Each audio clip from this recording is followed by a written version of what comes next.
To make a great watermelon salad, got to start with a great watermelon to begin with, right? A good piece of fruit doesn't hurt. And then I begin by cutting into it in this fashion, starting to clean it to get to the meat of the matter. Boom, boom.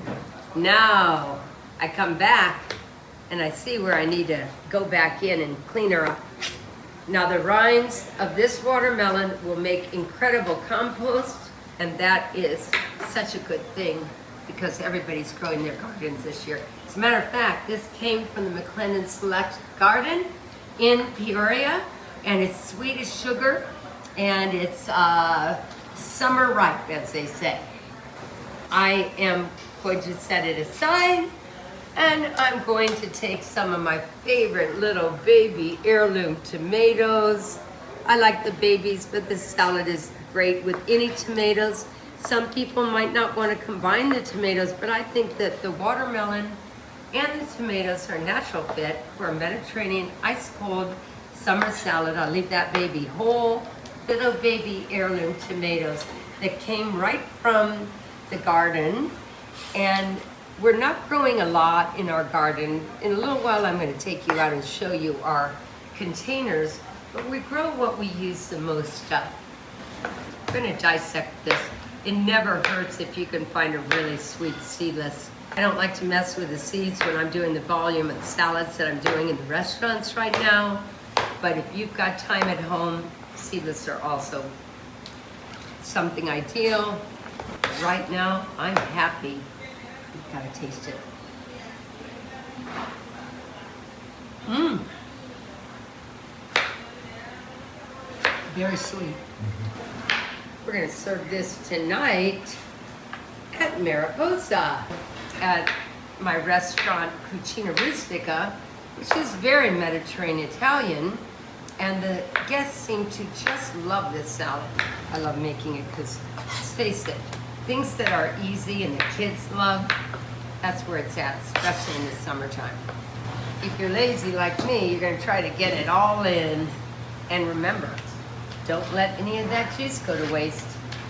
Always have your ingredients ready to go. Not like me, I'm going back and forth, I'm wasting time, I'm burning calories, but guess what? The more you have the mise en place ready, the easier it is to really assemble everything you need.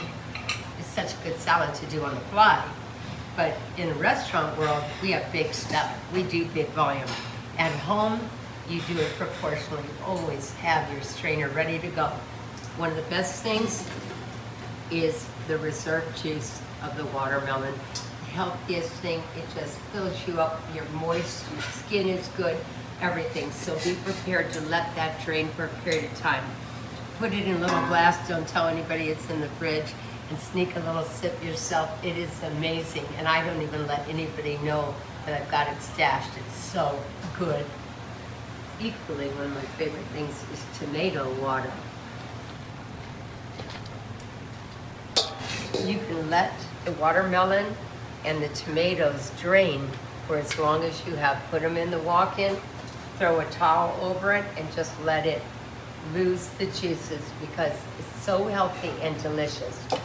Another thing I like to do, and I call it another one of my hooks, is I keep tomato water, the drain from the tomato, for my seafood pasta.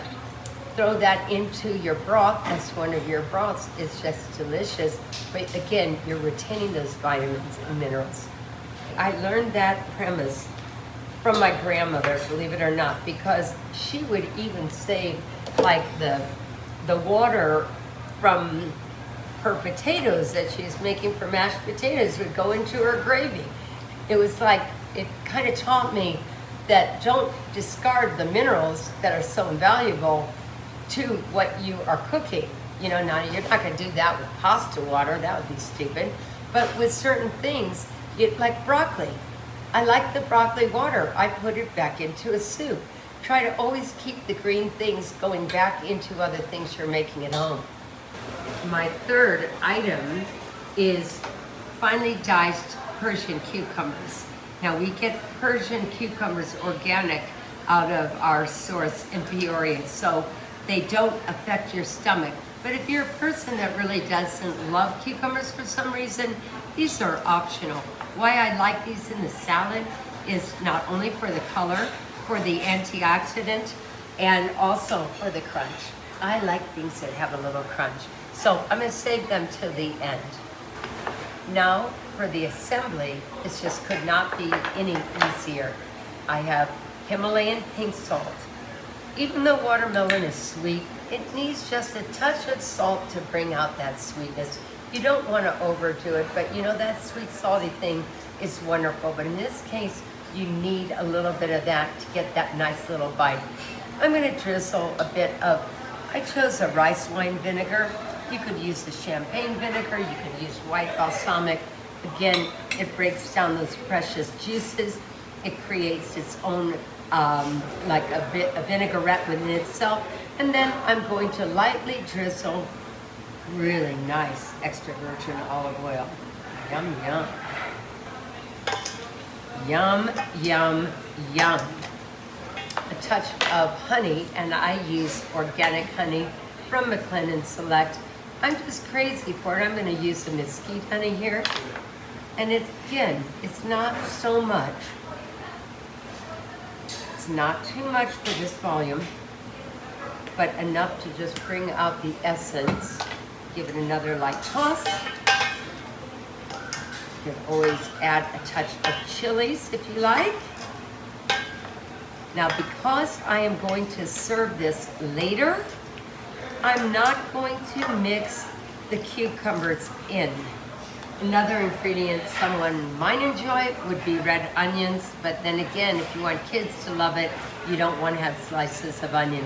I don't think it needs it, but yet if you like it with the onion, of course, just nice thin sliced onions. Persian cucumbers come in at the end so they don't get soft and soggy. Every good cook must abide by is before you finish your dish, you must taste it for the last minute corrections. I'm gonna taste the juice because it's the best indicator of balance. Salt in place, sweetness not too much, the rice wine vinegar coming through, everything is perfectly balanced. If it wasn't, now would be the time to fix it. Tasted that reserve liquid, it tasted great. Now I'm gonna gather my finishing ingredients. I'm gonna add my cucumbers after in case somebody doesn't like cucumbers. I'm gonna add my Sicilian olives that are called Castelvetrano. I love them, they're like butter. They're beautiful in this salad, really give it that Mediterranean twist. I'm going to add the feta cheese and then the finishing touch, straight from our garden, is fresh mint. And everyone should grow fresh mint at this time of year. Fresh mint, fresh basil, fresh thyme, and cilantro. How could you live without those basic necessities? Maybe a little parsley if you've got room in your herb garden. Now I am going to use this as a strainer and heap it in my bowl.